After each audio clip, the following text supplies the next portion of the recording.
Susmita's audio multiverse presents Bibhutibhushan বন্দ্যোপাধ্যায়ের পরিহাস। অনেক বছর ব্যবধানে মানব জীবনে যে নাটক অভিনীত হয়, যে সূক্ষ্ম আবেদনের সৃষ্টি করে, এই গল্পটি তারই গল্প। রামতারক বন্দ্যোপাধ্যায় যখন মারা যান 1265 সালে, তখন তার সম্পত্তি বেশ ভালোই ছিল কুটুলগাছিতে। রামতারক বন্দ্যোপাধ্যায়ের স্ত্রী পুত্র ছিল। তিনি তার সম্পত্তি ছোট ভাই রামগতিকে দিয়ে গেলেন। সন্ধ্যার সময় ছোট ভাইকে ডেকে বললেন, কিছু মনে করিস না রামা, অনেক মামলা করেছি তোর সঙ্গে বিষয় নিয়ে,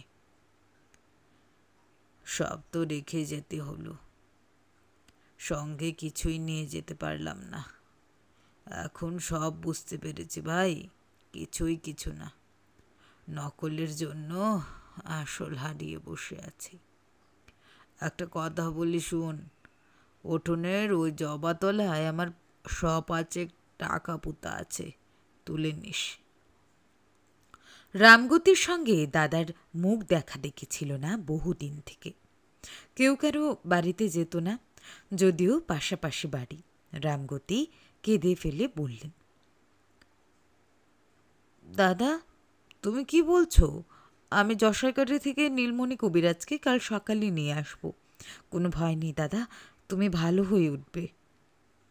রামতারক ম্লান হেসে বললেন, এদিকে আয়, আশীর্বাদ করি। নীলমণি কবিরাজকে আর আনতে হয়নি। শেষ রাত্রের টাল আর সামলে উঠেনি বৃদ্ধ রামতারক। দাদার শ্রাদ্ধ শান্তি রামগতি পল্লীগ্রামের হিসেবে ভালোভাবেই করলেন। লোকে তাকে ভালোই বললে। এতদিন দাদা মামলা মোকদ্দমা করে ছোট ভাইকে নাস্তানাবুদ করেছিল, অনেক ফাঁকি দিয়েছিল বুড়ো। রামগতি ভালো প্রতিশোধই নিয়েছে। শ্রাদ্ধ শান্তি চুকে যাওয়ার পরে একদিন রামগতি তার চাকর হারাধনকে ডেকে বললেন, হারাধন, একটা কুদাল নিয়ে চলো তো আমার সঙ্গে দাদার বাড়ি। কেন গো ছোটবাবু, কি হবে কোদাল? চলো না বলছি। দাদার বাড়ির উঠোনে পৌঁছে হারাধনকে বললেন, এই জবা গাছের তলায় খোঁড়ো দেখে ভালো করে। কেন? দাদা বলে গিয়েছিল টাকা পোতা আছে ওর তলায়। তুমিও যেমন পাগল, টাকা পুঁতে রেখে গিয়েছে তোমার জন্যে। তুই খুঁড় দেখি ভালো করে, বকিস নে। হারাধন এ সংসারের বিশ্বাসী পুরনো চাকর, অনেকদিন থেকে রামগতির কাছে আছে। মনিবের উপর অনেক সময় সে হুকুম চালায়। ভালো মানুষ রামগতি হাসি মুখে সহ্য করে। অনেকক্ষণ ধরে খোঁড়া হলো, কিছুই পাওয়া গেল না। রামগতি বললেন, উত্তর দিকে খোঁড় দেখি। আবার খানিক পরে বললেন, পেলি নে? আচ্ছা, দক্ষিণ দিকে খোঁড়। 6 ঘন্টা খোঁড়াখুড়ির পরেও কিছু পাওয়া গেল না। রামগতি এই টাকার উপর নির্ভর করে দাদার শ্রাদ্ধে কিছু বেশি খরচা করে ফেলেছিলেন। হারাধন বললে, তখনই বললাম ছোটবাবু, ও বড়বাবুর আর কে দে কাম নেই, আপনার জন্য টাকা পুঁতে রেখে যাবে। তাই তো বললে যে দাদা মৃত্যুর কিছু আগে। অমন বলে, রোগের সময় কে কি বলে তাই কি আর দেখতে চলে? এই ঘটনার কিছুদিন পরে রামগতির মৃত্যু হল। রামগতির একমাত্র শিশুপুত্রের বয়স তখন মাত্র 5 বছর। রামগতির বিধবা পত্নী ছেলেটিকে নিয়ে চুয়াডাঙ্গায় তার বাপের বাড়ি চলে গেল। যাবার সময় প্রতিবেশীদের বাড়ি বাসন কুসন পিঁড়ি খাট বালতি রেখে চলে গেল। চুয়াডাঙ্গায় রামগতির স্ত্রীর বাপের বাড়িতে শুধু তার এক ভাই ছাড়া আর কেউ ছিল না। ভাইটি মূর্খ, অবস্থা ভালো নয়, অতি কষ্টে সংসার চলে। গরুর গাড়ি এসে দাঁড়াতেই রামগতির স্ত্রী ভাজ উকি মেরে বললে, কে গা? ও মা, এ যে ঠাকুরজি, আহা এসো এসো, এ বুঝি খোকন, এসো বাবা। রামগতির স্ত্রীর চোখে জল এলো। সে যে সংসারের বধূরূপে ঢুকেছিল সেখানকার অবস্থা এদের চেয়ে অনেক সচ্ছল, অনেক ভালো। রামগতির অংশে ৩০ বিঘে জমি ছিল প্রজাবিলে। কিছু খাজনা এবং কিছু ধান পাওয়া যেত। খাওয়া দাওয়ার অবস্থাও ছিল অনেক ভালো।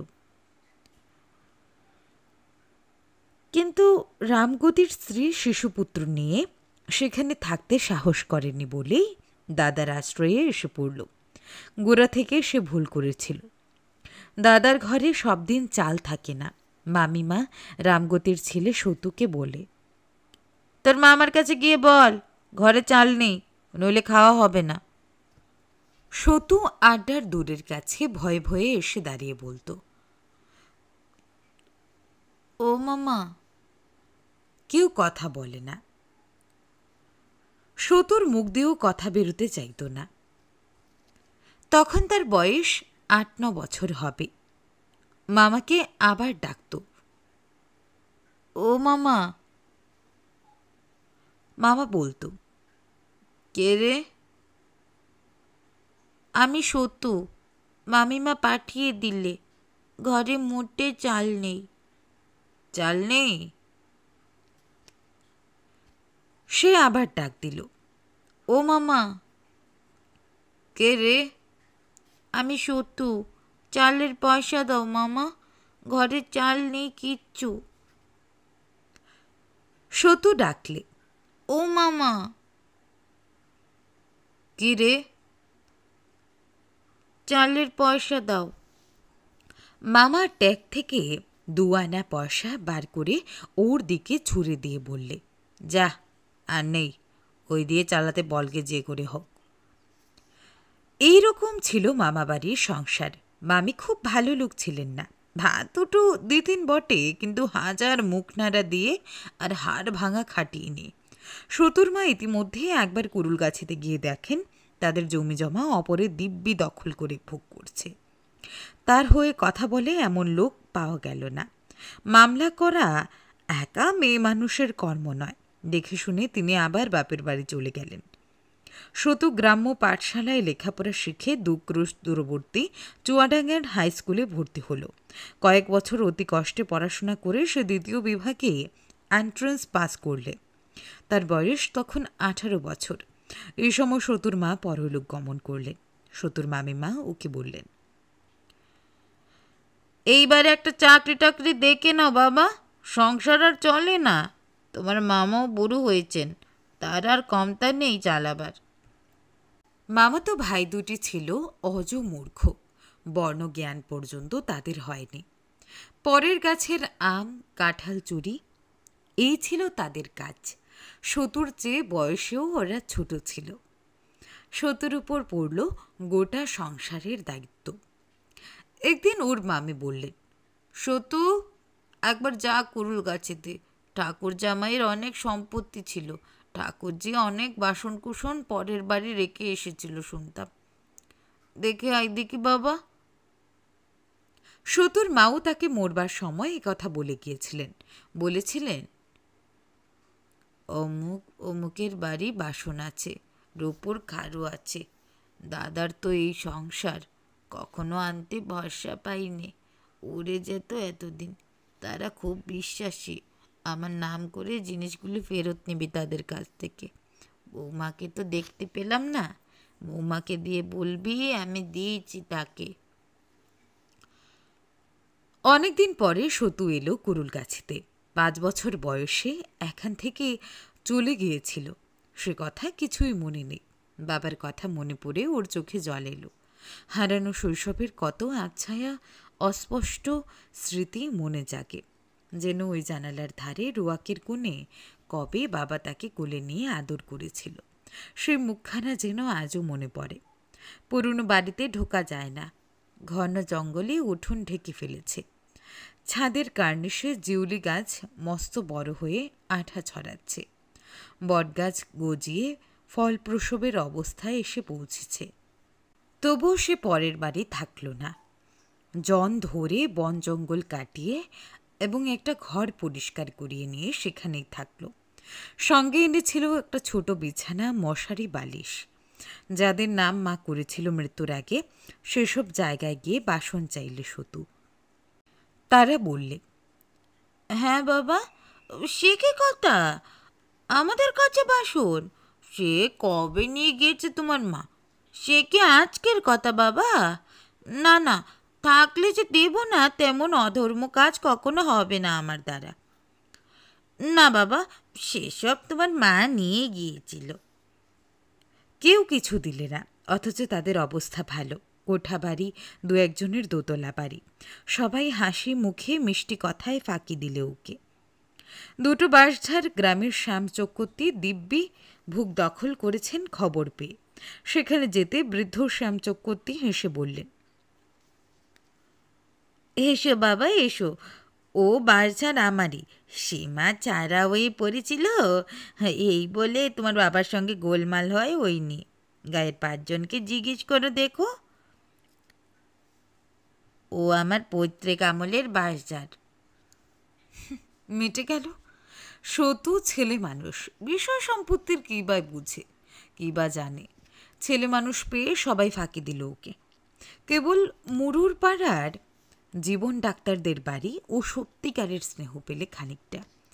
জীবন ডাক্তারের স্ত্রী ওকে বললেন, তুই যখন এতটুকু এখানে আসতিস, তালশ্বাস দিতাম হাতে, খেতিস বসে বসে। আহা, তোর মার তো আর মরবার বয়স হয়নি, অল্প বয়সেই মারা গেল। অল্প ভোগী লোক। বস, দুটো মুড়ি খা। কে একজন একদিন ওকে এসে বললে, বাবু, আপনাকে ডাকছে আপনাদের পুরন চাকর হারাধন। সে উঠতে পারে না বিছানা থেকে। আপনি এসেছেন শুনে কদিন কেবল আমাকে বলছে আপনাকে ডাকতে, তা আমার সময় হয় না। সতু হারাধনের নাম শুনেছিল তার মায়ের মুখে। ছেলেবেলায় দেখলেও সে কথা তার মনে ছিল না। লোকটা ওকে একটা ভাঙা কুড়ে ঘরে নিয়ে গেল। উঠোনে একটা কামরাঙা গাছে পাকা পাকা কামরাঙা ঝুলছে। ঘরের মধ্যে অন্ধকারে মেঝের উপর বিছানায় একটা লোক শুয়েছিল। সতু ঘরে ঢুকতেই আর কি লোকটা বিছানায় উঠে বসবার চেষ্টা করলে। মুখের দিকে চোখ চেয়ে বললে, কে? খোকন, আমার খোকন শোনা, আয় আয়, কাছে আয়, ভালো করে দেখি, কুলে পেটে মানুষ করেছি রে তোরে। লোকটা হাউ হাউ করে কেঁদে উঠল। সতু তো অবাক, চুপ করেই রইল সে। লোকটা বললে, বাবা, তোরে ডেকেছি কেন বলি? আমি মহা পাপ করেছিলাম, তোমার কাছে সেটা বলি। আমার সব গায়ে ঘা হয়েছে, তার উপর জ্বর, খেতে পাইনি, কেউ একটু জল মুখে দেবার লোক নেই। তোমার জ্যাঠামশাই মরবার সময় তোমার বাবারে বলে, তাদের উঠোনে জবাতলায় 500 টাকা পুঁতে আছে, আমার সে টাকা তুলতে বলে তোমার বাবা।